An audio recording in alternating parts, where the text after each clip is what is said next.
Okay, so let's begin with our discussion of April first week's current affairs. कुछ important static topics के बारे में बात करेंगे. अब कोई बोलेगा सर करंट अफेयर्स तो डायनेमिक होता है. अब स्टैटिक टॉपिक्स में इनको इसीलिए बोल रहा हूँ, इसका कारण ये है कि इनका जो नेचर है वो स्टैटिक है, वो स्टैटिक क्वेश्चंस में आएगा तुम्हारा. फॉर एग्जांपल कुछ जो नए आइटम्स जो हैं जीआई टैग में जो एंटर किए हैं आसाम से, कुछ आसामीज कल्चर से हैं, कुछ बोरो कल्चर से हैं, कल्चरल एस्पेक्ट्स के कुछ चीज़ें हैं जो स्टैटिक क्वेश्चंस में आएंगे आपके. कुछ चीज़ें हैं जो डायनामिक है. फॉर एग्जांपल जिन चीज़ों के बारे में हम लोग बात करेंगे, फॉर एग्जांपल जो हमारा स्ट्रैटेजिक पेट्रोलियम रिजर्व है, it's a very dynamic question. It is also related to international relations के साथ उसका रिलेशन आएगा. मैं हमेशा बात करता हूँ कि current affairs is all about science and technology and environment. ज़्यादा से ज़्यादा क्वेश्चन यूपीएससी के केस में 10 to 15 questions are to be asked from science and tech and environment, और वो भी उसका नेचर हमेशा करंट अफेयर्स के किसी न किसी एस्पेक्ट से जुड़ा रहता है. तो आज डिस्कशन स्टार्ट करेंगे with something called the sacred groves. Environment का टॉपिक है. There is something called the sacred groves. मैंने जो टॉपिक दिया था ग्रुप में उसमें शायद ये सबसे लास्ट में था. There is a reason, I will not talk about that. मैं भूल गया था इसके बारे में. नाउ सेक्रेड ग्रोव्स के बारे में जब बात करेंगे तो ये पर्टेन करता है GS3 एनवायरनमेंट के साथ, इकोलॉजी एंड एनवायरनमेंट के साथ इसका रिलेशन है. Now what are these sacred groves? इसका मैं अगर ट्रांसलिटरेशन लिखूं हिंदी में तो सेक्रेड का मतलब पवित्र और ग्रोव्स का मतलब झाड़ी, या जिसको जनरली पकड़ लो जंगल या वन. वन तो ये नहीं होता है ना, वन. हाँ, तो सेक्रेड ग्रोव्स का मतलब एक्चुअल में है क्या? What is this sacred groves? नाम सुने हो कभी भी? सेक्रेड ग्रोव्स का काम क्या है एक्चुअल में? ये बनाया किसने है? ये कॉन्सेप्ट कहां से आया? क्या ये इंडिया के लिए कोई एक एक्सक्लूसिव कॉन्सेप्ट है, या इंडिया के बाहर भी ये कॉन्सेप्ट है कहीं पर? एनीवन? कुछ अगर इसके बारे में पता है तो. सेक्रेड ग्रोव्स कोई पवित्र वन है क्या? हमारे आसपास हैं. আমার অসমত এইবিলাক বস্তু কি কোৱা হয় ক'ব পাৰিবা? জেনাৰেলি আমি সেক্ৰেট গ্ৰোভস বুলি নকওঁ. আমাৰ কাৰণে জংগলটো পবিত্ৰ নহয় অসমত. মোৰ ওভাৰ জেনাৰেল জংগলটো নহয়, মানে বনটো নহয় বা ফৰেষ্টটো নহয়, হাবিটো নহয়. আমাৰ কাৰণে তাতে কিবা এটা ৰিলিজিয়াছ এস্পেক্ট থাকিব. এই থান বুলি যে কোৱা হয়, আমি কওঁ নে নকওঁ? something I থান থাকিব. Generally, if we go towards lower Assam more and more, আমি তাতে আরো বেসিকে এই কনসেপ্টটো পাম, থান. Now, these sacred groves are nothing but they are patches of forest or vegetation. আমি যদি ইয়াতে যদি এক্সামত যদি তোমাক ডেফিনেশন খুঁজে, how you will write the definition. So write down the definition as sacred groves are piece, या ऐसे लिख सकते हो दे आर पैच ऑफ या patches of vegetation, patches of natural vegetation. Sacred groves are pieces और patches of natural vegetation that is protected, that is protected by religious beliefs, या ऐसा बोल सकते हो protected due to certain religious beliefs by a community. There are certain keywords in this definition, इसको ध्यान रखना है. Now, what are sacred groves? Sacred groves are patches. मतलब ये बहुत बड़े लैंड नहीं होते हैं, इनका एरिया बहुत ज्यादा बड़ा नहीं होता है. Generally they are smaller patches. किसका रहता है? Of natural vegetation. Natural vegetation means जो भी एक जगह पर नेचुरली ग्रो करता है, पेड़, उसका जो मेरा जो फ्लोरा है एक्चुअल में, that is protected due to certain religious belief. That is the most important thing in case of sacred groves. कि जो सेक्रेड ग्रोव्स होते हैं उनका रिलीजियस बिलीफ से उसका प्रोटेक्टेड रहता है वो। कैसे? जब हम लोग एग्जांपल्स के बारे में बात करेंगे तो और आसान होगा। एंड इसमें जो लास्ट कीवर्ड है that is it is protected by a certain community. For example in case of Meghalaya जो खासीज होते हैं, जो गारो खासी जयंतियास के जो खासीज होते हैं, वो क्या करते हैं? They protect certain sacred groves. For example अगर जाओगे टुवर्ड्स साउथ इंडिया तो there are many tribes and many communities जो क्या करते हैं, ऐसे जंगल्स को अपना देवता मानते हैं। और उन जंगलों से तुम एक पेड़ तो क्या, तुम एक छोटा सा कंकड़ का पत्थर भी वापस लेके आ नहीं सकते। नाउ इस सेक्रेड ग्रोव्स को यूनेस्को ने, बहुत सारे सेक्रेड ग्रोव्स हैं, यूनेस्को ने इनको हेरिटेज का दर्जा देने का बात बोला है।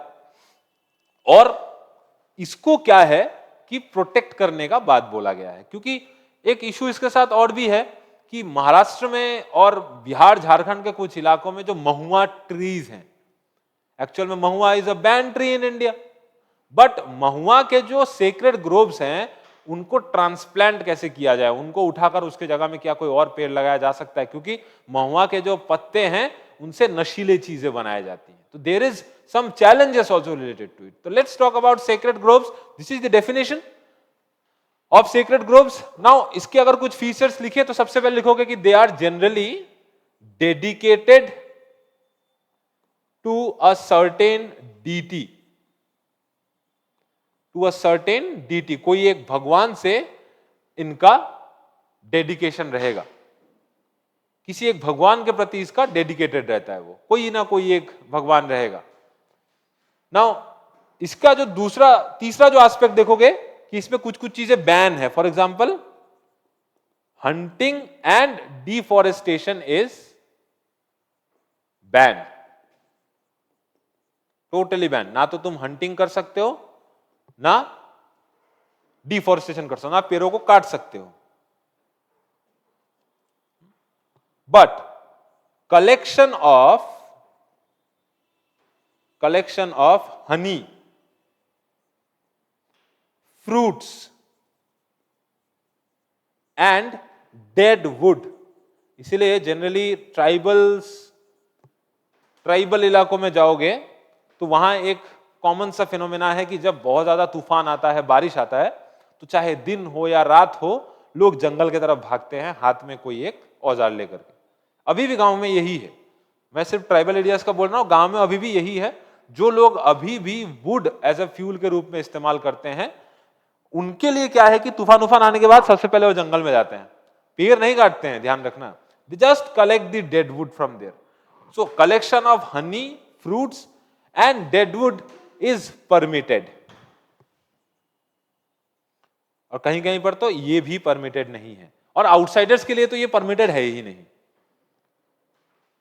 ठीक है, तो ये जो है, ये जो हम लोग पूरा चीज पढ़ रहे हैं, ये हम लोगों का GS3 में तो है ही, लेकिन जब हम लोग इथिक्स को डील करेंगे इन GS4 पेपर, उसमें एनवायरमेंटल इथिक्स में ये जो चीज है ये बहुत ज्यादा इंपॉर्टेंट है। इन केस ऑफ दो चीज हम लोग क्या इंश्योर करते हैं एनवायरमेंट में, एक protection of the ecology of the ecosystem, another protection करने के बाद सिर्फ बंद नहीं हो जाना है, we have to conserve. So protection and conservation के रिलेटेड जो भी क्वेश्चन आए इथिक्स में GS4, उसमें इन सब चीजों को डील करते हुए ये एग्जाम्पल कोट कर सकते हो कि in the case of protection and preservation and conservation of the ecological environment of an area या ecosystem of an area, the sacred groves are the best examples. हो गया डेफिनेशन। अब ये है कहां पे, कहां कहां पर है?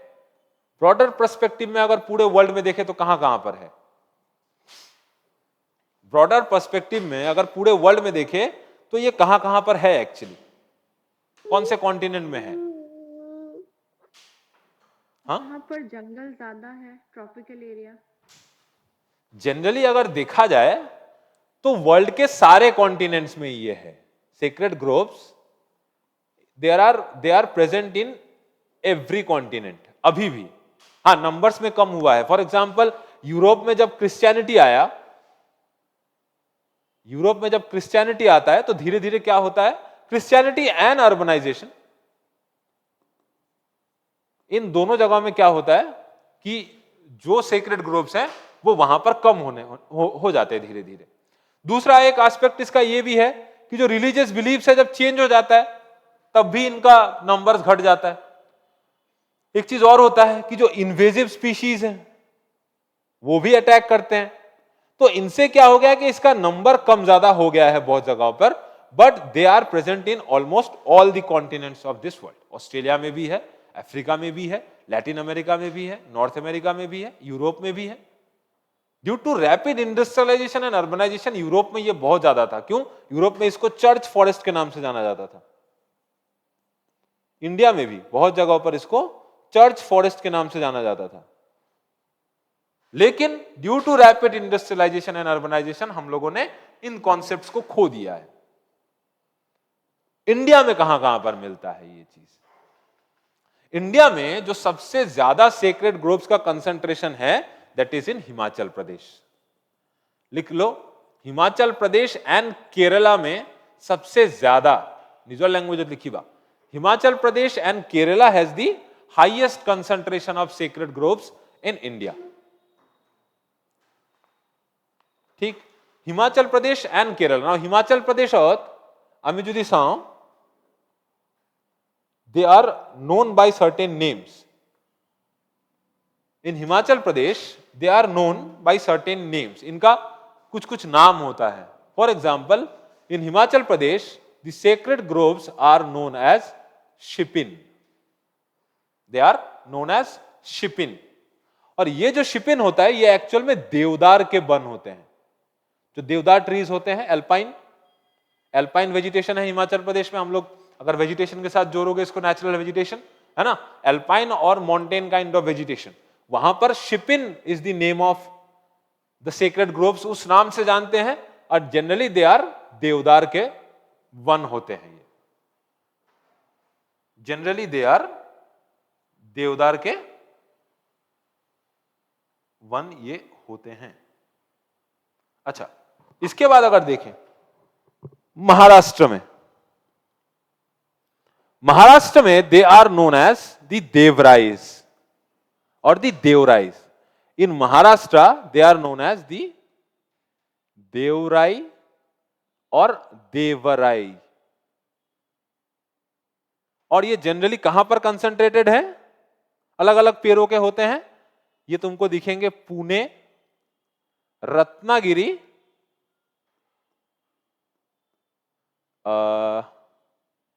कुछ और जगहें हैं, पुणे, रत्नागिरी, कोल्हापुर, इन सब जगहों में अभी भी you will see some sacred groups.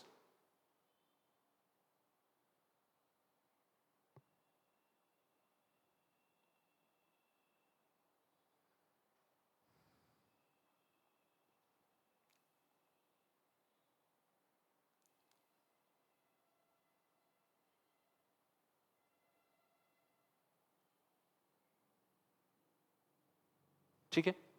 Now in Bihar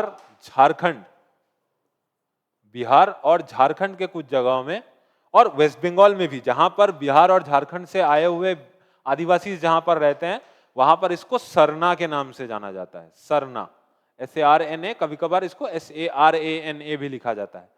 Sarna, साल में एक बार इनका सरना फेस्टिवल भी आता है, जहां पर वो लोग क्या करते हैं, उस फॉरेस्ट के आसपास सेलिब्रेट करते हैं। धीरे धीरे उस फॉरेस्ट के आसपास क्या करते हैं, सेलिब्रेट करते हैं।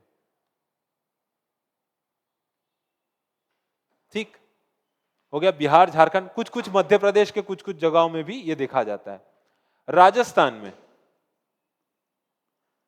में they are known as the Orans. Oran, इसको ओरन्स के नाम से जाना जाता है कहीं कहीं पर, या ओरांस, या डबल ए भी लगता है कभी कभी। ठीक है,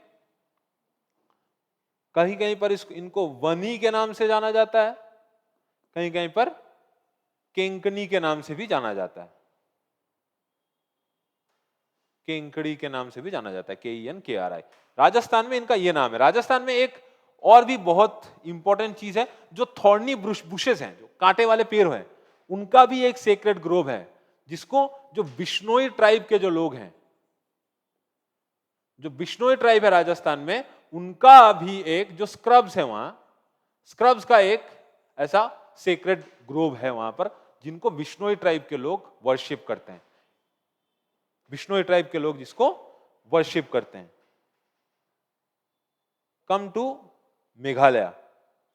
मेघालय में जो खासी हिल्स हैं, वहां पर इसको 3-4 नाम से जाना जाता है। किन नामों से जाना जाता है? In Meghalaya they are known as Ka Law Kyntang, TANG।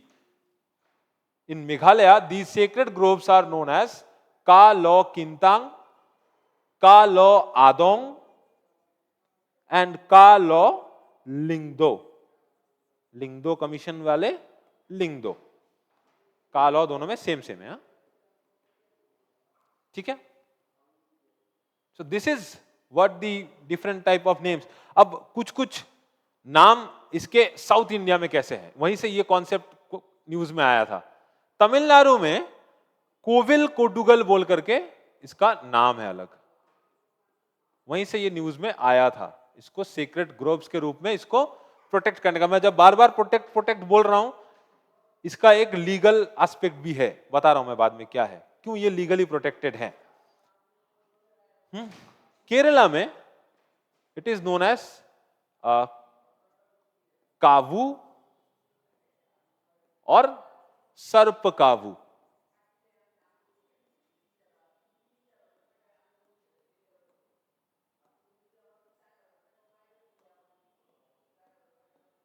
सर्प कावू, कावू एंड सर्प कावू के नाम से जाना जाता है।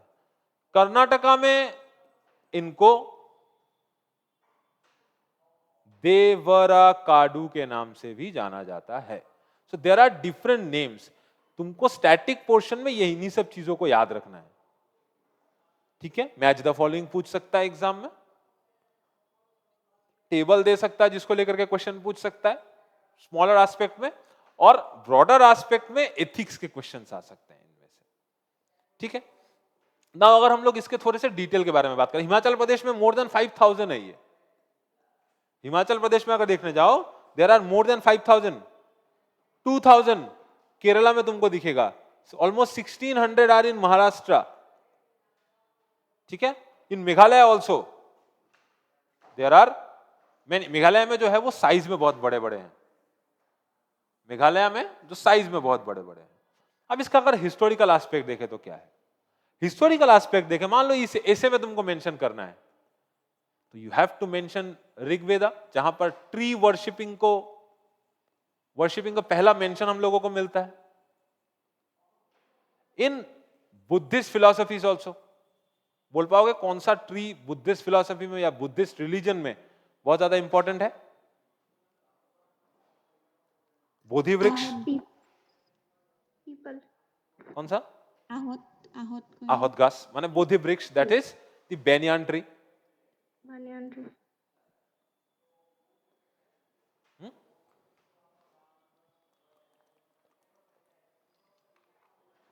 तो वर्ल्ड में देखे तो कुछ अफ्रीकन नेशंस हैं, for example Ethiopia,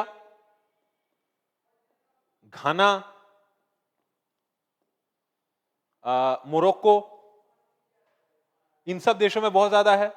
if you see Japan, देखो कि इन सब देशों का क्या है कि एक रिलीजियस बैकग्राउंड बहुत स्ट्रांग है, इंडिया में तो है ही।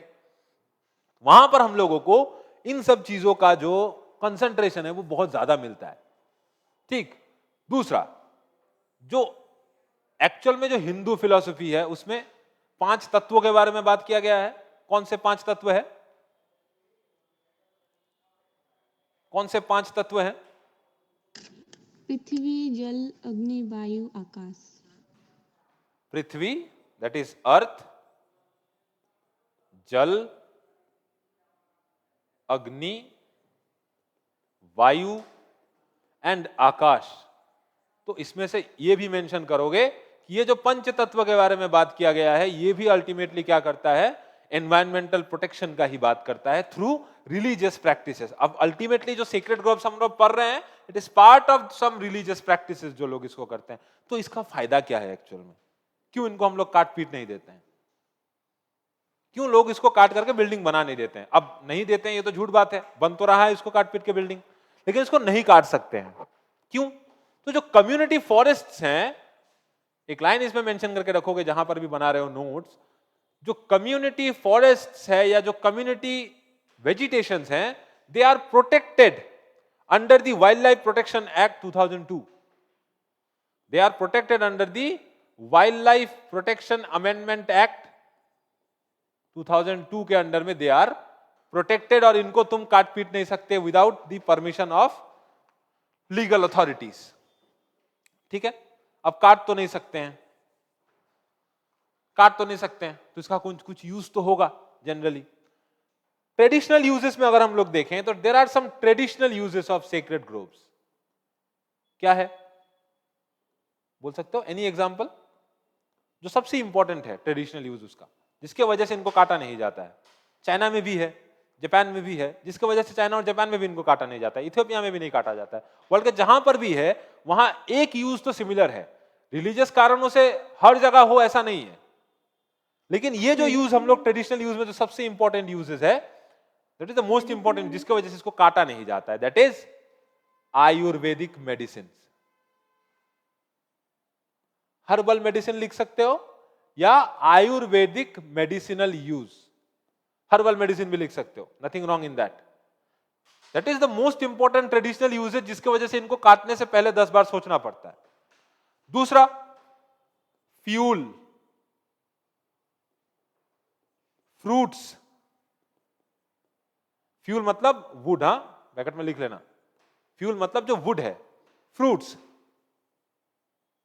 हनी, इन सब चीजों की वजह से क्या इनको काटा नहीं जाता। जो डेड वुड के बारे में मैं बात कर रहा हूं, उसमें इनका बहुत ज्यादा सिग्निफिकेंस है सीक्रेट ग्रोव्स का। दूसरा, अगर हम लोग राजस्थान का एग्जांपल देखें तो राजस्थान में क्यों इनको इतना ज्यादा रखा जाता है? बिकॉज ये सॉइल इरोजन को प्रिवेंट करता है, साथ ही साथ डेजर्टिफिकेशन को भी प्रिवेंट करता है। It prevents soil erosion and desertification, इसको भी प्रिवेंट करता है। दूसरा, ये क्या करता है? It meets water requirement. It meets water requirement कैसे? बिकॉज इट रिचार्जेस या रिप्लेनिशेस द एक्वीफर्स।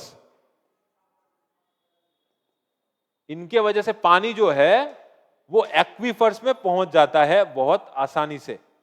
तो जो ग्राउंड वाटर है या जो एक्वीफर्स होते हैं, मान लो ये लैंड है, कहीं कहीं पर ऐसे पीसेस ऑफ लैंड है जहां पर ऐसे पानी भरा रहता है, ऐसे जगह को भी क्या करता है? वो रिप्लेनिश कर देता है। दूसरा, ये ट्रेडिशनल यूज में नहीं आएगा। दूसरा मतलब जो सेकेंड पार्ट में मैं बात कर रहा हूं, इसको लिख लेना कि other uses. It works as the lungs of the settlements around it। अब settlements around it मतलब इसके 100-200 किलोमीटर के अंदर जितने भी इलाके होते हैं उनके लिए लंग्स का ही काम करता है। फॉर एग्जांपल मेघालय में सेक्रेड ग्रोव्स है तो उसका कुछ ना कुछ फायदा हम लोगों को गुवाहाटी में भी मिल रहा होगा, है ना? So it acts as the lungs of the settlements around it। इसके बाद हम लोग बोल सकते हैं कि it works as the shelter for humans and extinct species। लोगों के लिए तो रहने वहने का जगह होता ही है, उसी के साथ साथ एक्सटिंक्ट स्पीशीज जो होते हैं उनके लिए भी ये एक बहुत अच्छा शेल्टर होते हैं। ठीक है, अब इतना कुछ तो है, फिर भी दे हैव सम थ्रेट्स। पहला थ्रेट क्या होगा? एनीवन? बार बार जो मैं बोलता हूं, दैट इज लोकल लोग मिसयूज कर सकते हैं। हाँ, it is the over grazing जिसको हम लोग बोलते हैं। ओवर ग्रेजिंग अगर फॉरेस्ट में ज्यादा हो तो इट्स अ थ्रेट। उसका ओवर यूजेज अगर हो जाए तो, ठीक है। ओवर ग्रेजिंग क्यों करते हैं जनरली लोग? फायरवुड के लिए। ये एक बहुत ज्यादा थ्रेट, बहुत बड़ा थ्रेट है। अब जनरली वही लोग सेव करते हैं, बट जब जरूरत पड़ता है तो अब जैसे खासी ट्रेडिशन में एक बहुत बड़ा एक सुंदर सा ट्रेडिशन है कि वहां जब काटते हैं पेड़ों को किसी भी कारण से, मान लो तो तूफान उफान आया तो टूट गया घर, अब घर बनाना है फिर से, तो उसको तो काटना है। जब काटते हैं दे सिंग अ सॉन्ग जिसमें वो लोग अपोलोजाइज करते हैं उनके उस डीटी से कि जब मैं पेड़ काट रहा हूं मुझे जरूरत है इसलिए मैं काट रहा हूं। नाउ अर्बनाइजेशन तो है ही, रैपिड अर्बनाइजेशन की वजह से एंड इंडस्ट्रियलाइजेशन की वजह से भी उनको खतरा है। ये और टावर, वायरलेस कनेक्टिविटी के जो टावर्स है उनके वजह से भी इनका हाँ, फ्रूटिंग एंड फ्लावरिंग में प्रॉब्लम हो रहा है। फ्रूटिंग एंड फ्लावरिंग में प्रॉब्लम होता है ड्यू टू रेडिएशन जो होता है। अच्छा, एक और बहुत बड़ा थ्रेट है इन्वेजिव स्पीशीज, जिसकी वजह से अफ्रीका में बहुत सारे ऐसे सेक्रेड जो ग्रोव्स हैं वो गायब ही हो गए हैं पूरे के पूरे। इन्वेसिव वीड्स या इन्वेसिव वीड्स एंड स्पीशीज, कुछ भी बोल सकते हो। जो वीड्स होते हैं इनके कुछ कुछ नाम है, देख लेना एक बार। तो ये दे आर थ्रेट्स। तो जो सेक्रेड ग्रोव से रिलेटेड अगर कुछ भी क्वेश्चन आए किसी भी एस्पेक्ट में पूछ सकता है, वो GS1 में भी पूछ सकता है तुमको, है ना, आर्ट एंड कल्चर के हिसाब से। इन्वेजिव वीड्स, वीड्स मतलब ये वो वाला वीड नहीं, हाँ मतलब पेड़ के साथ, मान लो जिससे पेड़ इसके आसपास जो অলাগতীয়া গছবিলাক যে হয়, ঘাঁহ হ'ব পাৰে কিবা বেলেগ বেলেগ গছ হৈ থাকে যেটো এইটো নিউট্ৰিয়েন্টছ বিলাক খাই দিয়ে, দে आर कॉल्ड वीड्स एक्चुअली। ना एग्जाम में क्वेश्चन जो है वो GS1 पर्सपेक्टिव में तुमको आर्ट एंड कल्चर पर्सपेक्टिव में पूछ सकता है। GS2 में कम्युनिटी फॉरेस्ट का यूज करके इसको GS2 में इसका जो लीगल एस्पेक्ट है उसके साथ बात करते हुए, या इसका जो सोशल जस्टिस के साथ इसका जो रिलेशन है उसमें बात करते हुए इसको क्या किया जा सकता है कि इसमें जो क्वेश्चन है वो पूछा जा सकता है। GS3 के एस्पेक्ट में इसको इकोलॉजी एंड एनवायरनमेंट में पूछ सकता है। और इसी के साथ साथ जो मैंने एनवायरमेंटल इथिक्स का बात किया, कोई भी एनवायरमेंटल इथिक्स का क्वेश्चन आए कि कैसे हम लोग सेफ गार्ड कर सकते हैं थ्रू कम्युनिटी पार्टिसिपेशन, उसमें से तो ये वाला एग्जांपल बहुत अच्छा है। तो दिस इज अ कॉन्सेप्ट जिसको बहुत अच्छे से समझ के रखना, ठीक है। तो क्या होगा कि एक बहुत सुंदर सा कॉन्सेप्ट तुम्हारा क्लियर हो जाएगा ना। इसी से रिलेटेड एक छोटा सा क्वेश्चन था, क्वेश्चन नहीं मतलब एक क्वेश्चन, एक चीज आया बहुत फैसिनेटिंग सा चीज न्यूज में। क्या था वो? रिगार्डिंग कोंडा रेड्डी ट्राइब्स। कहां रहते हैं ये लोग और क्या न्यूज दिया, मतलब क्या इंफॉर्मेशन इन लोगों ने ऐसा दिया जिसकी वजह से इनको सारा देश, अभी देश नहीं मतलब पूरा जो साइंटिफिक कम्युनिटी है वो इनको थैंक्स कर रहा है, या इनका नॉलेज पे, ये कोई IIT IIM में तो गए नहीं, फिर भी इनका जो नॉलेज है रिगार्डिंग द फॉरेस्ट उसको लेकर के सभी वाहवाही कर रहे हैं। क्यों, क्या है ऐसा चीज? Anyone?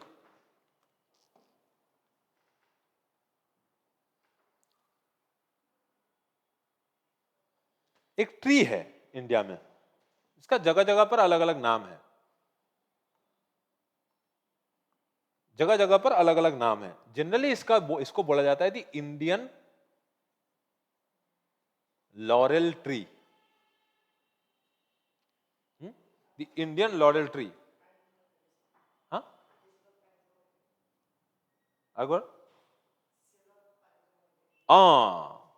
so Indian laurel tree, or that is also called the Indian silver oak। जो कोंडा रेड्डी ट्राइब्स थे इन्होंने एक कॉन्सेप्ट एक निकाला, या उन्होंने फॉरेस्ट डिपार्टमेंट को एक इंफॉर्मेशन दिया कि जो इंडियन लॉरेल ट्री है या जो इंडियन सिल्वर ओक है उसका जो स्टेम होता है, इसके बार्क के अंदर पानी स्टोर होता है, इसके अंदर पानी स्टोर होता है। इन्होंने ये इंफॉर्मेशन दिया। एग्जाम में देखना स्टैटिक कॉन्सेप्ट में क्वेश्चन पूछा जा सकता है, ठीक। फॉरेस्ट ऑफिसर्स ने गए उनको काटा तो देखा कि हाँ उसके अंदर से पानी जो है वो स्टोर्ड रहता है और बहुत ज्यादा पानी स्टोर्ड रहता है, ऐसा नहीं है कि छोटा मोटा, बहुत ज्यादा पानी स्टोर्ड रहता है इसमें। नाउ थोड़ा सा कोंडारेड्डी ट्राइब के बारे में पढ़ लो, इकोलॉजी एस्पेक्ट से पढ़ लो, आर्ट एंड कल्चर एस्पेक्ट से भी पढ़ लो। दे आर पीवीटीजी, मतलब particularly vulnerable tribal groups living in the state of Andhra Pradesh. Living in the state of Andhra Pradesh, कहां पर? In the Papikonda hill range. Papikonda hill range, वहीं पर Papikonda national park भी है जहां पर ये लोग रहते हैं। वहां पर पापीकोंडा नेशनल पार्क भी है जहां पर ये लोग रहते हैं और वहीं पर ये निकाला गया है। It's generally in the Godavari region. ठीक है, एग्जाम में इनका लोकेशन पे क्वेश्चन पूछ सकता है, स्टैटिक। ठीक है, तो स्पेशली इन समर क्या होता है, इंडियन लॉरेल ट्री और इंडियन सिल्वर ओक, ये हम आसाम में भी है, इसका आसाम में कुछ नाम है ऐसा, इट इज कॉल्ड, नाम भूल रहा हूं मैं, समथिंग विथ भौर भी, भूल रहा हूं। चलो, सो इनके बारे में थोड़ा सा जान लोगे। अब ये भी देखो कैसे एनवायरमेंटल इथिक्स के साथ, एनवायरमेंटल नॉलेज कितना है इन लोगों का। तो हम लोग क्या कर सकते हैं कि जो ट्राइबल नॉलेजेस है, जो ट्राइबल विजडम है, उसको यूज करके हम लोग कैसे environmental protection and environmental conservation कैसे हम लोग इंश्योर कर सकते हैं, है ना। कितना ज्यादा ये इजी होता है, कितना आसान होता है ये, अगर उनका पार्टिसिपेशन वहां पर आ जाए तो। ठीक है सर, हाँ, तेलंगाना में नहीं है क्या? तेलंगाना में भी है, Kondareddi tribes are in Telangana also. ये गोदावरी रिवर के पूरे रीजन में ये तुमको मिलेंगे, बट ये जो है पापीकोंडा नेशनल पार्क में ज्यादा रहते हैं, और वहां पर ही ये जो उन लोगों ने जो ये रिवोल्यूशन किया है कि वहां पर इंडियन लॉरेल ट्री के बार्क के अंदर में पानी रहता है, उनके स्टेम में पानी रहता है, वो यहीं पर मिला है इन द गोदावरी रीजन, और पापीकोंडा नेशनल पार्क में ये जो निकला है वही। तो ये तीनों हमारे लिए इंपॉर्टेंट है, one is the Papikonda national park, one is the Godavari region, and they are of the PVTGs. Exam में स्टेटमेंट बना देगा, Kondareddi tribes are the PVTG. ठीक है, चलो ये हो गया एनवायरनमेंट का बात। अब आते हैं एक ऐसे कॉन्सेप्ट में जो कि जीएस 2 में भी पूछा जा सकता है और जीएस 3 में भी पूछा जा सकता है। It is generally related to the Indian economy, but it is also related to the international relations. इसका इंटरनेशनल रिलेशंस के एस्पेक्ट में भी क्वेश्चन बन सकता है। नाउ क्या है ये चीज जो मैं उस दिन बोल रहा था शायद क्लास में कुछ दिनों पहले कि देयर आर, उसमें न्यूज में आया था तब, strategic petroleum reserves, strategic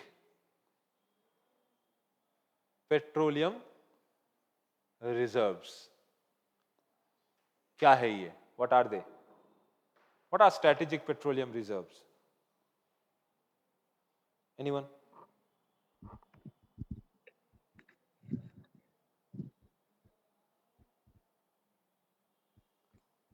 anyone, क्या जरूरत है इसका? क्रूड ऑयल को खोज के रखना लेकिन यूज नहीं करना कमर्शियली। हाँ, लेकिन इसके लिए क्या अलग से कुछ करना जरूरी है? रिफाइनरीज के पास भी तो होता है, रिफाइनरी भी अपने पास रिजर्व्स रखते हैं।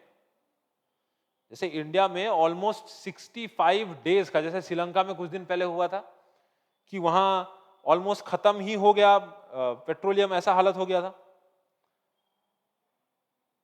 है ना, एकदम खत्म ही हो गया था, ऐसा हालत हो गया था। तो एक्चुअल में इसका कॉन्सेप्ट है क्या ये, क्यों?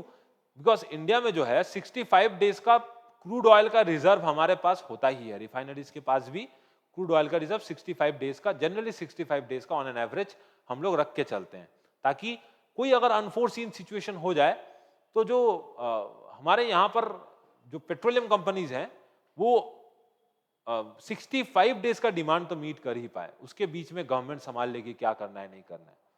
तो अगर हम लोग देखें तो जो स्ट्रेटेजिक पेट्रोलियम रिजर्व्स हैं,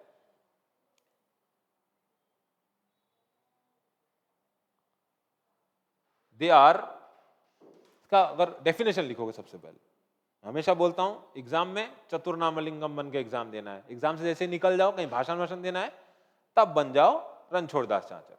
एग्जाम में तुम्हारा डेफिनेशन ही काम आएगा। So they are, strategic petroleum reserves are huge stockpile, huge stockpile of crude oil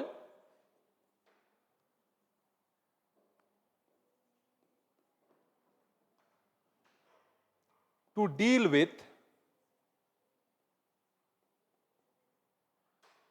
with any risk of supply disruption. क्योंकि हम इंडिपेंडेंट तो है नहीं, we are not self reliant in crude oil, तो risk of supply disruption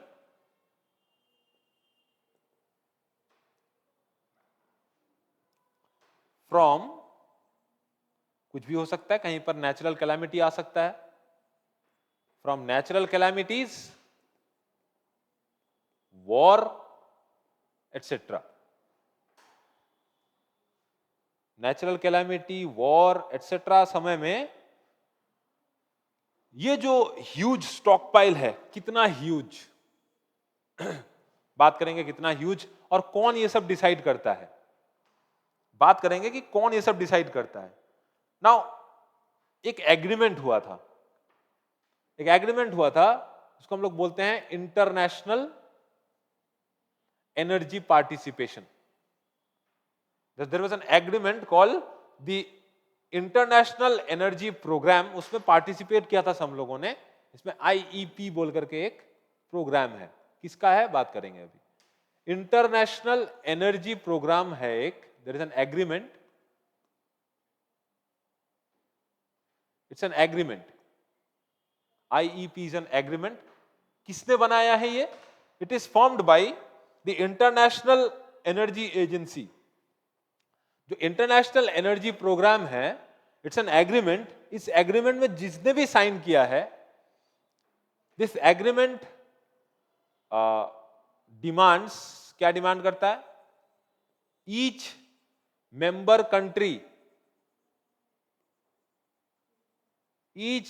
country of the IEA और the International Energy Agency, the IEA और the International Agency, each member of the लिख लेना, IEA मतलब international Energy agency.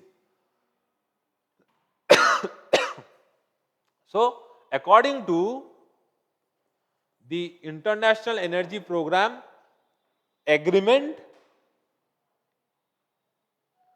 it obligates भी लिख सकता हो या डिमांड्स भी लिख सकता हो, ऑब्लिगेशन सही रहता है। It obligates each member country of the international energy agency, जिसका इंडिया भी मेंबर है from 2017, to keep reserve, crude oil reserve, to keep crude oil reserves। Generally crude oil नहीं बोला है उसने, पेट्रोलियम के बारे में बोल रहा है कि पेट्रोलियम रिजर्व रखना है, तो क्रूड ऑयल यूज कर सकते हो। क्रूड ऑयल रिजर्व्स इक्विवेलेंट, ध्यान देना इसमें, कितने दिन का, यहीं से क्वेश्चन बनता है, equivalent to 90 days of net imports, 90 days of net oil imports. जो हम लोग ऑयल इंपोर्ट करते हैं, उसका जो हमारा 90 days का स्टॉक है, वो हमारे पास रिजर्व में होना चाहिए, वो हमारे पास रिजर्व में होना चाहिए।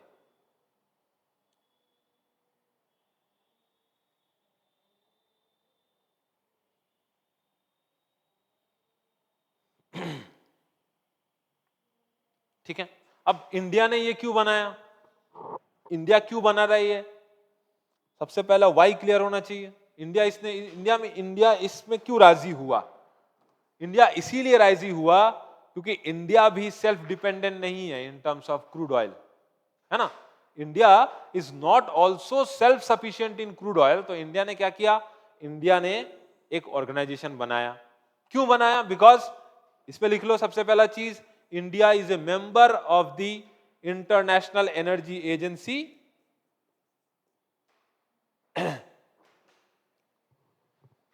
India is the member of the International Energy Agency from 2017.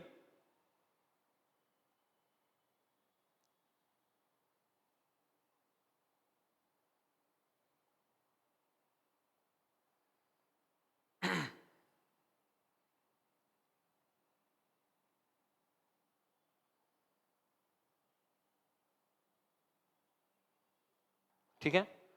तो जो आईईए है, इसका मेंबर बनने के लिए कुछ कुछ क्राइटेरियाज हैं, या कितने मेंबर्स है इसका, इससे समझ जाओगे तो मेंबर्स भी समझ जाओगे। तो there are 30 member countries. There are 30 member countries, 8 association countries. There are 8 association countries और कुछ कुछ वेट कर रहे हैं, for example Lithuania, Colombia, Israel, they are seeking association with the International Energy Agency. ठीक है? इसका और एक क्राइटेरिया क्या है? That the countries must be a member of the OECD। OECD full form?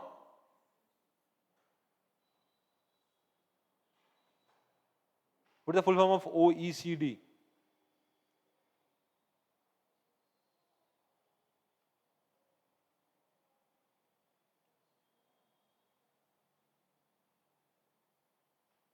Anyone?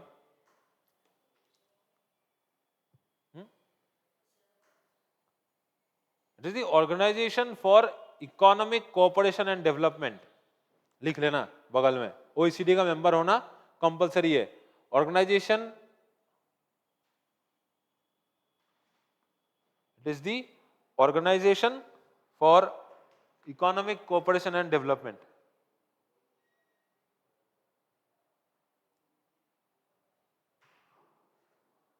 Organization for Economic Cooperation and Development. ठीक है? ये एक इंटर गवर्नमेंटल इकोनॉमिक ऑर्गेनाइजेशन है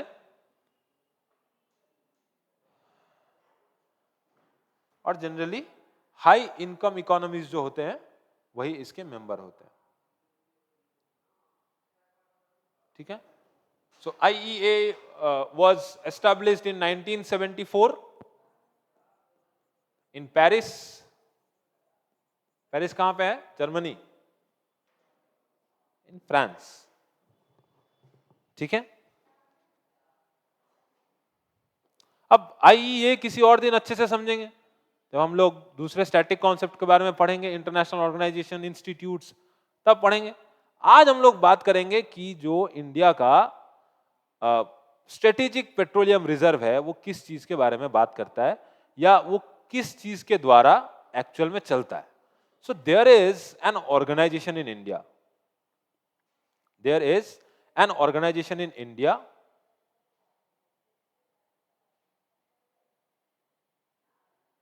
जो कि बनाया गया है इसी काम को करने के लिए, that is called the ISPRL. What is this ISPRL? ISPRL is the Indian Strategic Petroleum Reserves Limited. Please write the full form. Indian Strategic Petroleum Reserves Limited.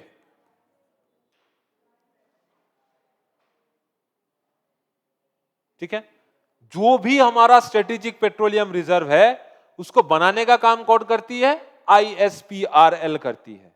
It's a wholly owned subsidiary, it's a wholly owned subsidiary of किसका? Any idea? एक दूसरा organization है, it's a subsidiary of the oil industry, देखना कितने organization के नाम आएंगे इसमें, ऑयल इंडस्ट्री डेवलपमेंट बोर्ड,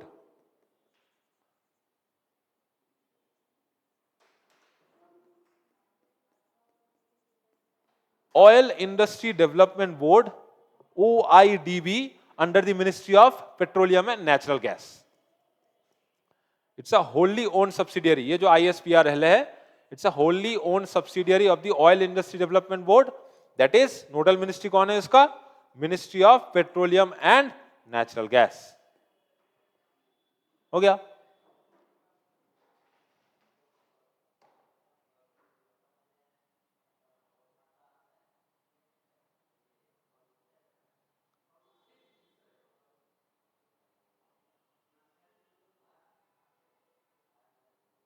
ठीक है, अब इंडिया ने ये जो स्ट्रेटेजिक पेट्रोलियम रिजर्व बनाने का काम, टारगेट कितना है 90 डेज का, इंडिया के पास टोटल 90 डेज का क्रूड ऑयल का रिजर्व रहना चाहिए। इसी मामले में इंडिया ने सबसे पहली बार 2022 में अपने रिजर्व्स को भरना शुरू किया। अब रिजर्व को जब भरना शुरू किया तो जो काम है वो 2022 में तो नहीं हुआ होगा, उससे पहले हुआ है। कब हुआ है कि जो SPR 1 है, यानी कि स्ट्रेटेजिक पेट्रोलियम रिजर्व का फेज 1 जो है, it was commissioned in 2019। It was commissioned मतलब स्टार्ट हुआ था, इट वाज कमीशन्ड इन 2019। ये जो प्रोजेक्ट का पहला फेज है, इट वाज कमीशन्ड इन 2019, जिसके अंडर में तीन स्ट्रेटेजिक ऑयल रिजर्व्स बनाने का बात किया गया था। कौन सा? पहला इज इन विशाखापत्तनम। विशाखापत्तनम में पहली बार चलाने का काम इसको, मतलब पहली बार एक स्ट्रेटेजिक ऑयल रिजर्व बनाया गया था। विशाखापत्तनम इज इन आंध्र प्रदेश।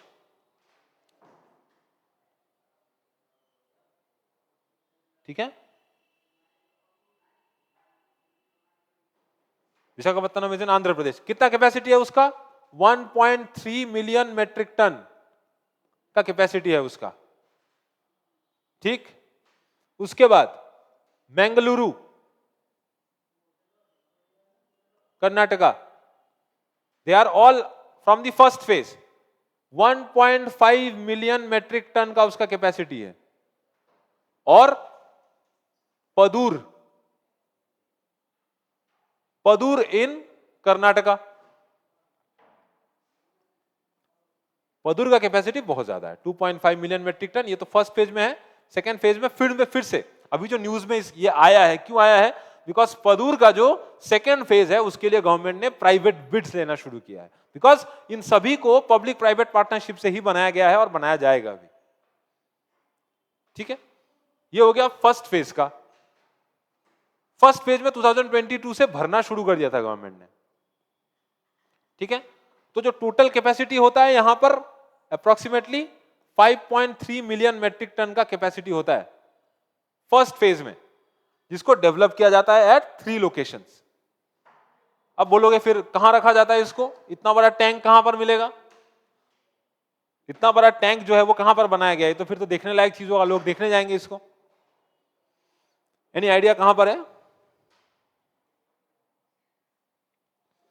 अब देखो, पदूर जो है वो ईस्ट कोस्ट में है, यहां पर वेस्टर्न कोस्ट में है। बेंगलुरु जो है वो भी वेस्टर्न कोस्ट में है। यही आ जाओगे विशाखापत्तनम, तो ये तो ईस्टर्न कोस्ट में है। कोस्टल जगह में है ना। जो सेकंड फेज में देखोगे, सेकंड फेज में पदूर है और चंदीखोल है। लिख लो एक बार, उसके बाद बात करते हैं। चलो, SPR 2, second phase of the strategic petroleum reserve in India, जिसके तहत Chandikhol is in Odisha and the second Padur में एक सेकेंड फैसिलिटी बनाया जाएगा। चंदीखोल का कैपेसिटी कितना हो जाएगा? चंदीखोल का capacity will be almost 4 million metric ton. और पादुर का जो दूसरा, मतलब पादुर में जो दूसरा फैसिलिटी ऐसा बनाया जाएगा in Karnataka, it will have the capacity of 2.5 metric ton. तो सबसे बड़ा कौन सा हो गया इंडिया का स्ट्रेटेजिक पेट्रोलियम रिजर्व में? That is Padur, because this is 2.5 and this is 2.5, total 5 million metric ton. ये अलग है, ये 2.5 ये सेकेंड फेज में दूसरा है। ये ऐसा नहीं कि दोनों सेम सेम है, नहीं, ये फर्स्ट फेज का है जो चालू हो चुका है, जिसमें भरा हो जा चुका है, और इसमें भी भरा जा चुका है, मतलब सॉरी ये बनना अभी शुरू हुआ है, इसमें भरना हो जाएगा तो टोटल 5 मिलियन मेट्रिक टन का हमारे पास कैपेसिटी आ जाएगा क्रूड ऑयल को रिजर्व करने के लिए। और ये जो है इसको पब्लिक प्राइवेट पार्टनरशिप से ही बनाया जाएगा। इसमें गवर्नमेंट का काम तो था पूरा ही, अब बन गया। अब बताओ इनका अगर लोकेशन देखोगे तो if this is the peninsular India, here is Chandikhol in Odisha, here is Visakhapatnam, here is Mangaluru and here is Padur. अब बताओ कॉमन क्या है इसमें? इसमें कॉमन क्या है? They are all located in coastal areas. Coastal area है। ठीक है, अब मैंने बताया कि इसमें फिर इतना million metric ton, 5 million metric ton रखने के लिए तो बहुत बड़ा टैंक लगेगा। ऐसा टैंक कहां पर है इंडिया में? फिर तो देखने लोग जाएंगे उसको ना, बताओ। समुंदर में है। हाँ, सो ये जो में। हाँ सी में है। नहीं, सी में नहीं है, जनरली अंदर ही है, मतलब लैंड में ही है। दे आर जो सीक्रेट रिजर्व्स है, सीक्रेट मतलब जो स्ट्रेटेजिक रिजर्व्स है, दे आर एक्चुअली केप्ट। जो ऑयल रहता है, जो क्रूड ऑयल रहता है, उनको अंडरग्राउंड रखा जाता है। क्यों? उसके बहुत सारे फायदे हैं। सो इसमें लिख सकते हो crude oil they are kept in underground, they are kept in underground rock caverns, rock caverns। क्यों रखते हैं अंडरग्राउंड रॉक केवर्न्स में? Any idea? पहला चीज कि it is the safest means, है ना, सेफेस्ट है, कहीं आग वाग लगने का डर नहीं है, मिट्टी के अंदर रहेगा। दूसरा very important thing regarding petroleum, बोल सकते हो बहुत लोग धूप में अपना गाड़ी नहीं रखते हैं, जिस कारण से। क्यों नहीं रखते हैं? इवापोरेशन का एक इशू है ना, क्योंकि उसका बर्निंग पॉइंट ज्यादा है तो वो इवापोरेट होते रहता है, तो लेस इवापोरेशन। इसकी वजह से क्या होता है कि इनको अंडरग्राउंड रॉक केवर्न्स में, मतलब मिट्टी के नीचे ये कैपेसिटी बनाया जाता है। ठीक है, कभी भी मत ये सोचना कि ये ऊपर में रहता है।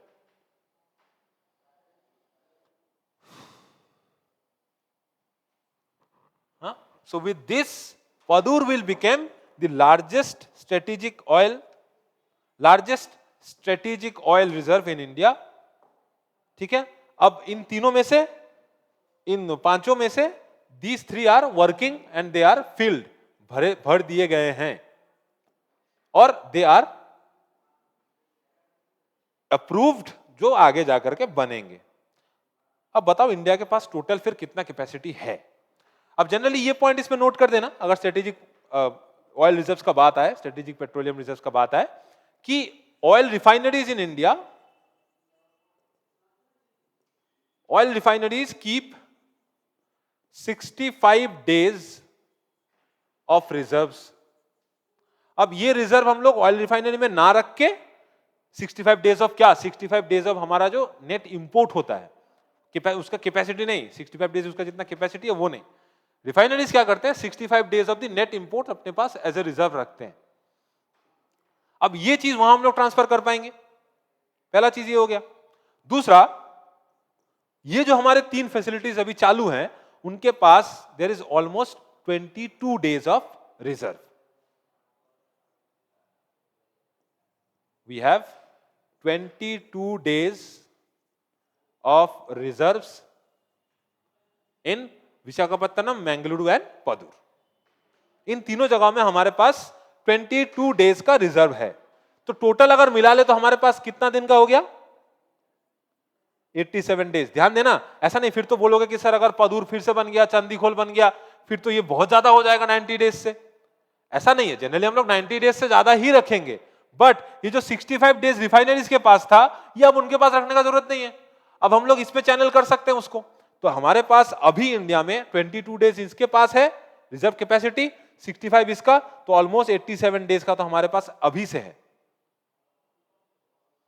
ठीक है ना, अभी से है 87 डेज का, और 65 डेज का जो इनका रखने का कैपेसिटी अगर वो रह जाए, बाकी जो हमारा बन जाएगा, उसके बाद ऑलमोस्ट यहां हम लोग 90 डेज का अगर सोच ले तो ऑलमोस्ट 100 टू 110 डेज का हमारे पास, ऑलमोस्ट 3 महीना 4 महीना हमारे पास अगर बाहर से इंपोर्ट ना भी आए तो भी हम लोग अपना काम चला सकते हैं। बिकॉज 86% ऑफ इंडियन पॉपुलेशन, ध्यान देना इस टर्म को, 86% ऑफ इंडियन पॉपुलेशन किस पे रहते हैं, वो लोग किस पे डिपेंडेंट है, are dependent upon petroleum, they are dependent upon petroleum. ठीक है, चलो ये हो गया। इसमें ध्यान रखना इस चीज को कि ये जो पूरा कॉन्सेप्ट है, पहला जो इंटरनेशनल एनर्जी एजेंसी है जिसका इंडिया मेंबर बना कब, इन 2017, इसमें क्या, एक ये तो एक ओएसीडी का मेंबर होना ही है, दूसरा 90 डेज का रिजर्व रखना है अगर इसका मेंबर रहना है तो। 30 मेंबर्स हैं। इसका जो इंटरनेशनल एनर्जी प्रोग्राम है, इट्स एन एग्रीमेंट जिसमें इंडिया ने साइन किया है, इट्स स्ट्रेटेजिक पार्टनरशिप प्रोग्राम, जो जिसका ऑब्लिगेशन क्या है, it obligates each member country of the energy agency to keep crude oil reserve equivalent to the 90 days of net oil imports of that country, उस country का। ठीक है, उसके बाद इंडिया के पास क्या है, इंडिया के पास एक ऑर्गेनाइजेशन है that is called the Indian strategic petroleum reserves limited, जो कि एक सब्सिडियरी है of the oil industry development board, that is under the ministry of petroleum and natural gas. ये इसने क्या किया है इतना दिन में, ये 2 फेज में काम करना शुरू किया है, और जिसमें इंडिया ने ये जो एक्चुअल में इंडिया का अभी कैपेसिटी है that is 5.3 million metric ton, ये इंश्योर कर दिया है हम लोगों ने। और आगे चल के हम लोग टोटल ये जो 6.5 मिलियन मेट्रिक टन यहां पे हम लोग बनाएंगे, 6 और 5 11, so almost 12 million metric ton हमारे पास एक कैपेसिटी हो जाएगा ऑफ क्रूड ऑयल रिजर्व्स। ठीक है, जो कि मोर देन 90 डेज का तो हो ही जाएगा इंडिया में।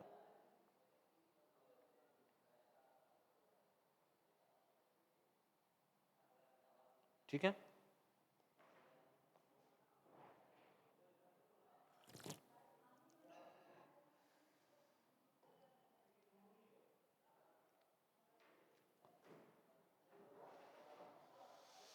चलो।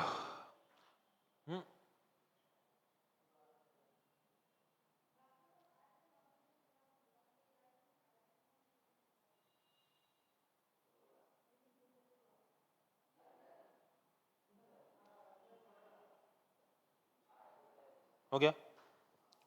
अब बात करते हैं जीआई टैक्स का।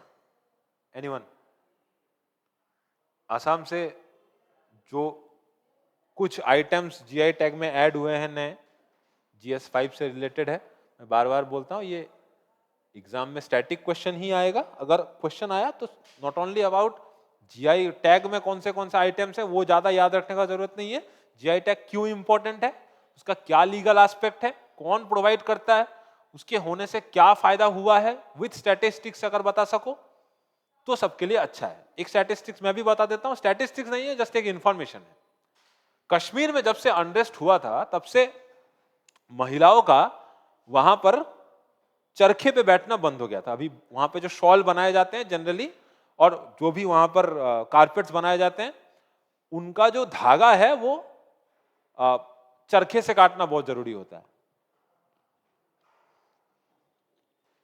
तो कश्मीर में क्या हुआ है कि आफ्टर कश्मीर में अभी जीआई टैग्स मिला है, बहुत सारी चीजों को, पश्मीना को मिला है, तो वुमेन्स फिर से वापस आए हैं इस चरखे के मतलब काम में। तो अगर हम लोग GS2 में वुमेन एम्पावरमेंट को एड्रेस करें तो जीआई टैग से हम लोग लोगों का जो एम्पावरमेंट है, not only for women but for backward communities, tribal communities, GI tags बहुत ज्यादा इफेक्टिव हो सकता है। क्यों, चलो बात कर लेते हैं। 13 items from which community, 13 items sir, of Bodo community. The Boro community. एक एक करके बात करें। Let's listen from our Boro friends.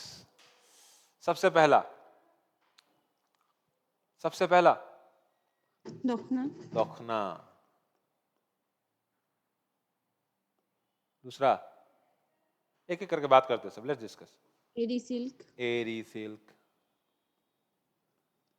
এৰি চিল্কৰ এটা কাম কৰিবা, জাষ্ট ফৰ নলেজ এক্সামত কুৱেশ্যন সুধি দিব পাৰে। দুটা বস্তু যে কোনটো পাত খায় তাৰ সাইণ্টিফিক নেম এণ্ড এই যে আমাৰ পলু আছে, পলুৰ যিটো সাইণ্টিফিক নেম আছে এইটো ভালকে মনত পেলাই থৈ দিবা। থাৰ্ড, এই জুমগ্রা জোংৰা, গামোচা, বড়ো গামোচা, আমাৰ অসমীয়া গামোচা নহয়, বড়ো গামোচা। আৰু কে খেৰদা পানী এইটো কি বস্তু নাজানো কোৱাচোন, মইতো নাজানো বস্তুটো কি, মই দেখা নাই ন। What is কেৰদাপিনী? এনিৱান আগাৰ কোনোবাই জানে তো কোৱাচোন, হোৱাট ইজ দিছ কেৰাদাপিনী?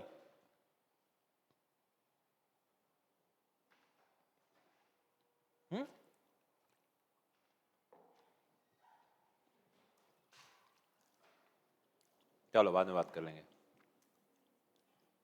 मैं इसलिए बार बार बोलता हूँ, पूरा दुनिया का नॉलेज लेकर के बैठे रहोगे, घर के बारे में पता नहीं होगा। I have met many students in West Bengal जिनको अपने वेस्ट बंगाल के आधे चीज़ों के बारे में पता नहीं है, डिस्ट्रिक्ट का ही नाम पता नहीं है। I have met many students in Assam also जिनको अपने स्टेट के बारे में पता नहीं है, कहाँ क्या है क्या नहीं है, आधी चीज़ों का पता नहीं है। बाबू थोड़ा पता करना, इससे कोई कोई तकलीफ नहीं होगा, ठीक है। There is something called the Thorkha, যেটো ফ্লুট আছে Boro flute, that is called, what is Boro flute called? Siphung yes, Siphung, ট্রেনও আছে এইটো নামত। আৰু এটা ইনষ্ট্ৰুমেণ্ট, ढोल, बोरो খাম ढोल, খাম ढोल जो होता है बोरो लोग का। খামটোৱে ঢোল স্যার। খাৰদুই খাৰদৈটো কৰ্দৈ স্যার। নহয়, এই গগনা, গগনা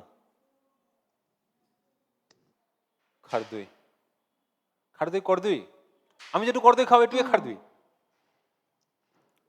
বাহ, কোনটো বা সুধিব লাগিব, সুধিব লাগিব। মোক কৰ্দৈ বুলি কৈছে। আচ্ছা, সুধিব লাগিব নহয়, খোৱা বস্তু হলে খুৱাব লাগিব, যদি বাজোৱা বস্তু থাকে বজাব লাগিব, যদি পিন্ধা বস্তু থাকে পিন্ধাব লাগিব। ঠিক, চলো না, গগনা হৈ গ'ল। আৰু কি আছে? খাম, চেৰজা আৰু জথা। যোদ্ধা যোদ্ধা খাম, চেৰজা এণ্ড জথা। সেৰজা মানে ভায়োলিনৰ দৰে এটা।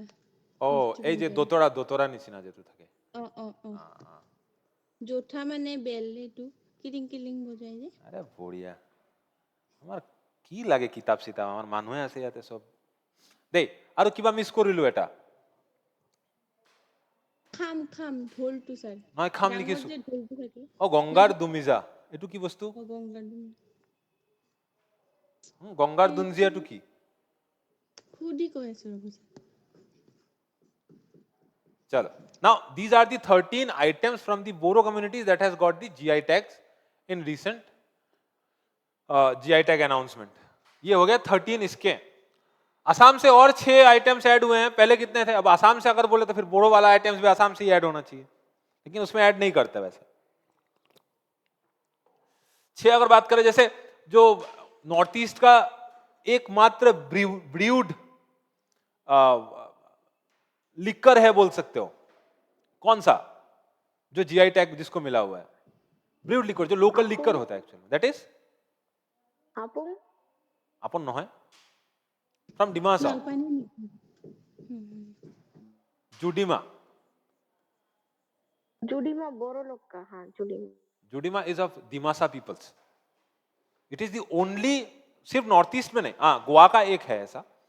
नॉर्थ ईस्ट में अगर देखें हम लोग तो एक सिंपली एकमात्र ब्रीव्ड आइटम है। ब्रीव्ड आइटम मतलब जिसको बहुत दिन तक ब्रीव्ड करना, मतलब कैसे समझाए, एजिंग करना, उसको एज करके जिसका वाइन बनाया जाता है, एक ब्रीव्ड वाइन है Judima. It is from Dimasa, it is also a GI tag item from Assam. Now Assam के रिलेटेड 3 आइटम, सॉरी 6 आइटम्स और ऐड हुए हैं। Let's talk about them. कौन से कौन से? पहला, पानी मेते का क्राफ्ट, पानी मेते का क्राफ्ट। পানি মেতেকা ক্রাফটে দি কি বনোৱা হয়? ক্রাফট তুমি জানাই কি হয়? পানি মেতেকা ইজ वाटर। बैग जो लोग बनाए नहीं जानते हैं उनके लिए কৈ দিওঁ, ইট ইজ वाटर हाइसेंथ আৰু আমি নৰ্মেল ল্যাঙ্গুৱেজত কি কওঁ এটুক? পানি মেতেকা বুলি কওঁ। এইটো দি কি বনোৱা হয়? There are mats that are made with this, there are different handicraft items are made with this. আৰু কিবা যদি বনোৱা হয়, কি বনোৱা হয়? हैंड बैग पर्स হুম? Hand bags So there are different things that are made with this Pani Meteka. So Pani Meteka craft has got the GI tag. Second, Ashari Gandhi. Where is Ashari Gandhi located? थुबड़ी Ashari Gandhi is located in Dhubri. Ashari Gandhi terracotta.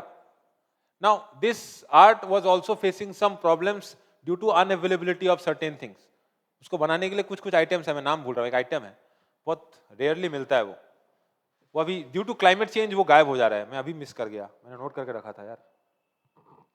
Thing कोई बोल सकता है? There is a thing that is used in terracotta craft जो climate change की वजह से अभी नहीं मिलता है।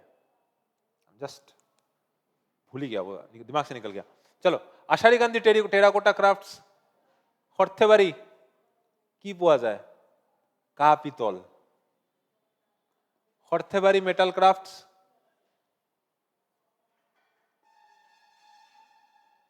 জাপি,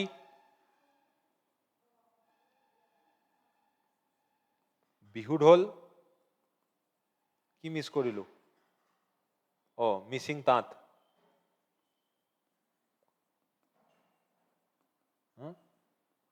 Missing tant. So these are the 6 items that has got the new GI tags,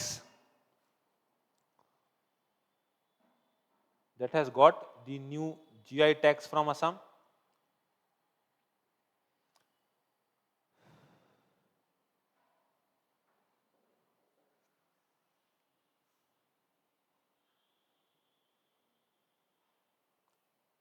ठीक है, अब इसमें यही बात कर सकते हो कि ये जो पूरा जीआई टैग से रिलेटेड चीज है, आसाम में अगर देखा जाए तो 1 लाख से लेकर के 1.5 लाख लोग इसमें एम्प्लॉयड है इन सब इंडस्ट्रीज में।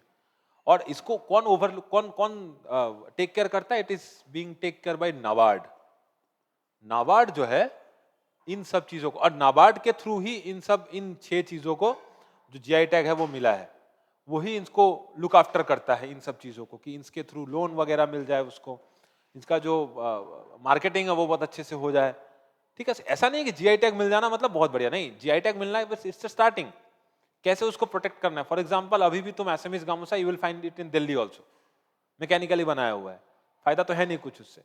जापी मैकेनिकली बनाया हुआ जापी तुमको मिल जाएगा, है ना। बट द थिंग इज कि मशीन से बनाया हुआ और हाथ से, যেনেকে আমার মুগা আছে, এতিয়া মুগাত আজিকালি বহুত বস্তু আৰম্ভ হৈছে, তাতে মাৰ্কিং দিয়া হৈ আছে। এই আমাৰ শুৱালকুছিত যেটো মাৰ্কিংটো আছে, लोगोটো আছে, এই logo has got the GI tag also, ताकि इसका मार्केटिंग बहुत अच्छे से हो सकता है। लोगों का जो एम्प्लॉयमेंट है, जो लाइवलीहुड है, वो हम लोग इंश्योर कर सके इसके थ्रू। ठीक है, तो ये सब थोड़ा याद रखना। इससे पहले कितने आइटम्स थे? 12টা 12টা आइटम्स আছিল। এতিয়া আৰু 6টা হল। ইয়াৰ বড়ো যদি এড কৰি দিওঁ 13, ইয়াতে 20 হৈ যাব, 12 আৰু 6 18, আৰু ইয়াতে 13, almost 31 items are from Assam that has got GI tags। ठीक है, बनारस के ठंडाई को भी जीआई टैग मिला है इस बार, पता नहीं पता? बनारस का जो ठंडाई है, ठंडाई मतलब जो भांग का ठंडाई बनता है, उसको भी इस बार जीआई टैग मिला हुआ है। तो जीआई टैग्स सबको मिल रहा है। तुम भी अगर कोई चीज बनाते हो तो जीआई टैग मार दो उसमें, नहीं बनेगा, तुमको नहीं मिलेगा। जीआई टैग कौन देता है एक्चुअल में? This an authority in Bangalore जो देता है। वो पढ़ा था शायद हम लोगों ने लास्ट कुछ करंट अफेयर्स में, फिर से पढ़ेंगे एक बार। Let's talk about some species and some wetlands. First is the Kuttanad wetlands. क्या है कुट्टनाड वेटलैंड्स, कहां पर है? Will talk about in the GS3 perspective, ecology and environment. कहां पे है कुट्टनाड वेटलैंड? केरला में। Yes, Kuttanad wetland is in Kerala. क्यों इसका नाम इतना आया है? Why it is in news?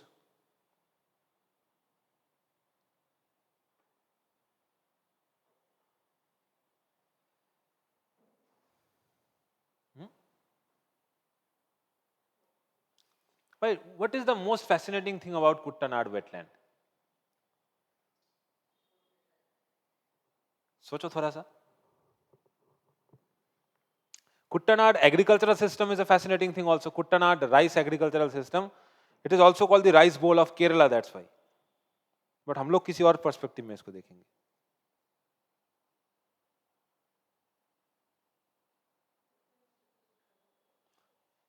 वो हमारे इसके जैसा है, दीपोर बिल के जैसा है. खेती भी होता है, फिशिंग भी होता है, लोग रहते भी हैं आसपास. ठीक है, गार्डन लैंड्स भी है.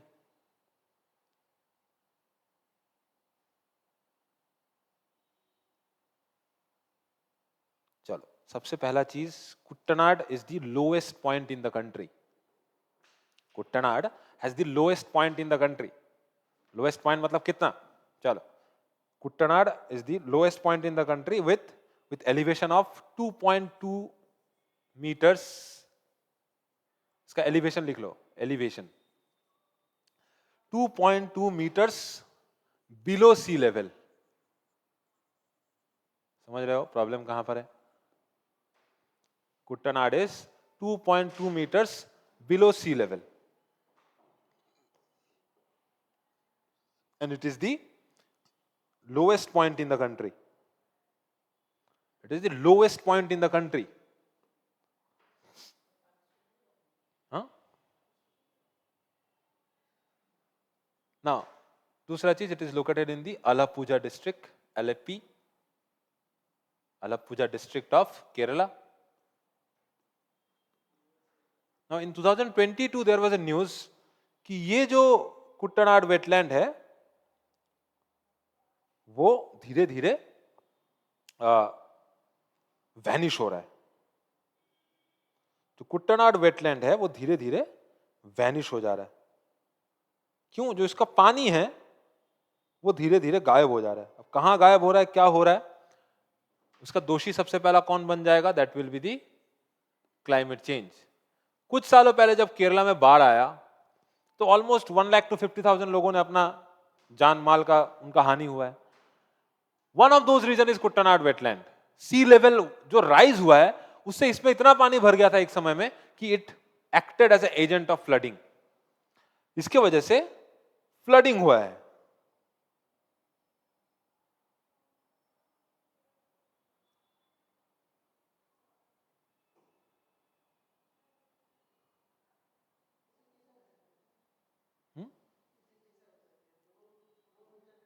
नीचे, हाँ, what is the lowest point in earth? अच्छा क्वेश्चन है कि सर सी लेवल से नीचे कैसे हो सकता है? सी लेवल से ऊपर तक तो ठीक है. एनीवन, सी लेवल से नीचे कैसे हो सकता है? What is the lowest point on earth? What is the lowest point on earth? Earth में मतलब कॉन्टिनेंटल अर्थ का. अब ऐसे बोलोगे कि सर ओशन में तो मारियाना ट्रेंच है, लेकिन कॉन्टिनेंटल मतलब कॉन्टिनेंट्स में सबसे लोएस्ट पॉइंट कौन सा है?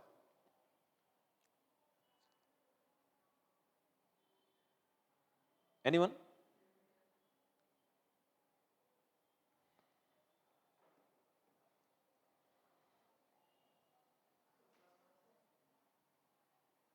Anyone? What is the lowest point on earth? কোনোবাই কিবা রিপ্লাই করছে নাকি?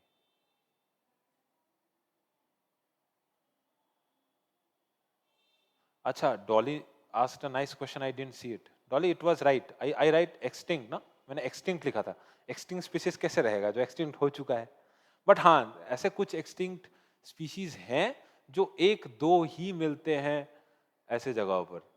But extinct was not the right term. Yes. Whoever is watching this class later, जिसको पता ही नहीं चलेगा उसको शायद मैंने extinct बोल दिया वहां पर गलत. अच्छा, what is the lowest point on this earth? हे भगवान, anyone? Dead Sea. Dead Sea is the lowest point on earth. अब lowest point on earth मतलब फिर मिट्टी अर्थ से उस पे कैसे नीचे हो सकता है? मैंने एक दिन बताया था ना कि सी लेवल को कि क्यों रेफरेंस लिया जाता है। वाई सी लेवल्स, हर किसी में मीन सी लेवल, ऐसा क्यों? हर किसी भी जगह के एलिवेशन को नापने के लिए हम लोग मीन सी लेवल लेते हैं, क्यों? वो स्टेबल होता है sea. Because water is the most stable object in this earth, है ना? Water is the most stable object in this earth. तो जो सी लेवल है वो बढ़ता कम होता है, बट उसका हम लोगों ने एक मीन ले रखा है, और वहां से किसी भी जगह का हम लोग एलिवेशन नापते हैं। वहीं जब नापने जाते हैं, अब कॉन्टिनेंट है, वो कहीं पर ऊंचा हो जाएगा, कहीं पर नीचा हो जाएगा। कॉन्टिनेंट का तो यही फितरत है ना। जाते जाते डेड सी जो है वो it has become the lowest point on earth. It has become the lowest point on अर्थ, और इंडिया में lowest point on earth is the Kuttanad wetland.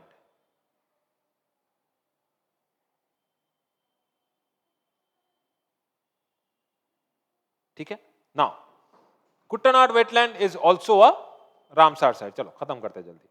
Kuttanad wetland is also a Ramsar site that is located in Kerala.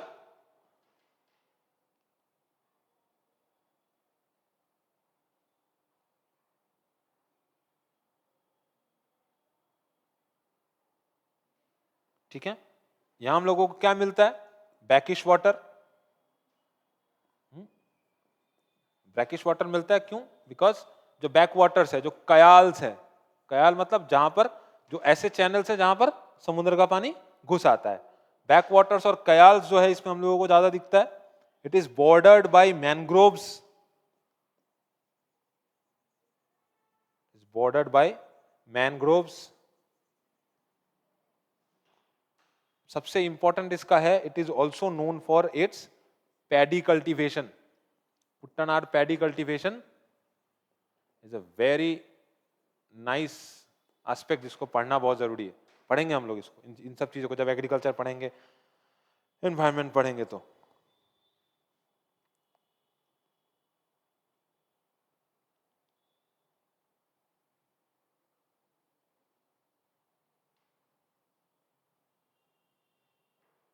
ठीक है, ये क्यों famous है? Also for its, क्योंकि इसका 3 aspect है। एक तो पैडी कल्टीवेशन वहां पर होता है, एक फिशिंग जो होता है वो बहुत बढ़िया होता है, एक दूसरा जो इसका एरिया है जहां पर गार्डन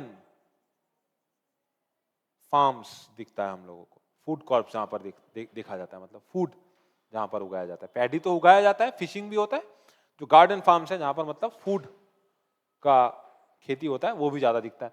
कुट्टनाड वेटलैंड क्यों पढ़ना जरूरी है? Because Kuttanad is dying because of climate change.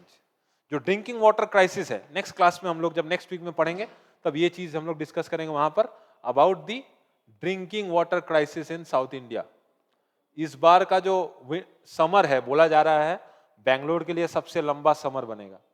और बेंगलोर एज अ सिटी, क्योंकि उसके पास ड्रिंकिंग वाटर का कैपेसिटी ऐसे ही कम है, तो लोग वहां पर ड्रिंकिंग वाटर जो क्राइसिस हम लोग देखेंगे इस बार, जो कि बहुत इनिविटेबल है। पता नहीं अब अगर नेचर ने कुछ नहीं किया तो drinking water crisis in South India and in north India also. North India में नहीं होता है क्योंकि मॉनसूनल रेन हम लोग ज्यादा मिलता है वहां पर, लेकिन drinking water crisis in South India is going to be one of the our topics, जिसके बारे में हम लोग नेक्स्ट क्लासेस में बात करेंगे।